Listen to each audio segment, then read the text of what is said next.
Hello everyone, আমি মালা আবার একটা নতুন ভিডিও নিয়ে আপনাদের কাছে চলে এসেছি। আজকে আমরা ইডিএফ এ গিয়েছিলাম। সেটা কিসের জন্য গিয়েছিলাম বা কেন গিয়েছিলাম ভিডিওর মাধ্যমে আপনাদেরকে জানাবো। আরেকজনের অবস্থা দেখুন, যতই কাশি থাকুক এই খাওয়াগুলো মিস যাচ্ছে না। গলার মধ্যে টাওয়াল বেঁধেও এই খাওয়াগুলো কিন্তু চলে যাচ্ছে। আর যত ওর নিজের খাবার সেগুলো গলা দিয়ে নামছে না।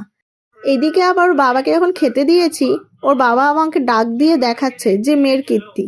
মেয়ে যদি তার বাবাকেও একটু স্থুবিত দেয়, তার বাবাকেও খেতে দিচ্ছে না শান্তি করে। সে চেয়ার টেনে নিয়ে এখন পেন বার করবে, এখন লেখালেখির কথা মনে পড়েছে। রাইটার তো, যখন তখন মাথায় ভাবনা আসলে লিখতে শুরু করে দেয়। আর এই যে আমি একটু যদি চাও খেতে পারি শান্তি করে বসে, যত পুতুল আছে নিয়ে এসছে, আর আমার যত ব্যান্ড ক্লিপ নিয়ে এসে তাদের এখন হেয়ার ব্যান্ড করবে। এই করে তো কোনো রকমে আমরা দুপুরবেলাটা কাটিয়ে দিলাম। সন্ধ্যাবেলাটা আজকে আমাদের বেরোতেই হয়েছে। তা আবার বিশ্বাস করুন, এই ঠান্ডায় বেরোতাম না, কিন্তু খুব এমার্জেন্সি বলে আমাদের আজকে মেয়েকে নিয়ে বেরোতে হলো। এই যে গিয়েছিলাম একটা কম্পিউটারের জায়গায়, মানে সাইবার ক্যাফে। সেখানে গিয়ে ছিলাম মায়ের একটা লিঙ্কের, মানে আধার লিঙ্কের একটা প্রবলেম হচ্ছে, সেটাকে ঠিক করানোর জন্য। তারপরে মেয়েকে নিয়ে ভাবলাম এবার ইডিএফ এর ভেতর দিয়ে হাঁটতে হাঁটতে যাই, কেননা ইডিএফ এ যাওয়ার একটা উদ্দেশ্য ছিল যে ওখান থেকে একটা ডক্টর লিস্ট নেবো। একজন ডক্টরকে দেখানো রেকমেন্ড করেছিল তার টাইমিংটা জানানোর জন্য।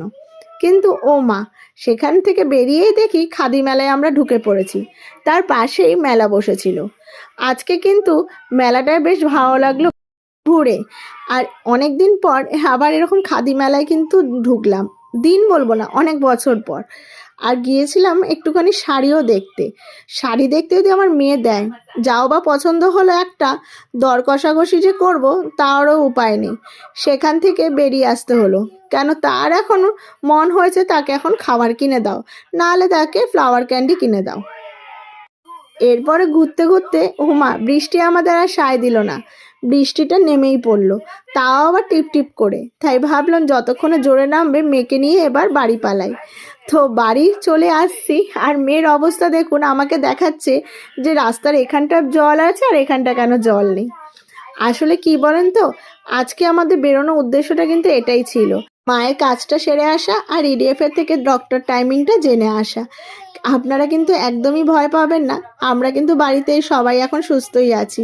হ্যাঁ, কাশিটা সবার হয়েছে ঠিকই, কিন্তু হসপিটালে ভর্তি হওয়ার মতো কেউ এখনো অসুস্থ হয়নি। আর এদিকে বাড়িতে এসে দেখি মা বানাচ্ছে চষি। আগেকার দিনে এটা কিন্তু খুব হতো, শীতকালে সবাই মিলে আমরা চষি বানাতাম। এখন কিন্তু এটা খুবই কমে এসছে।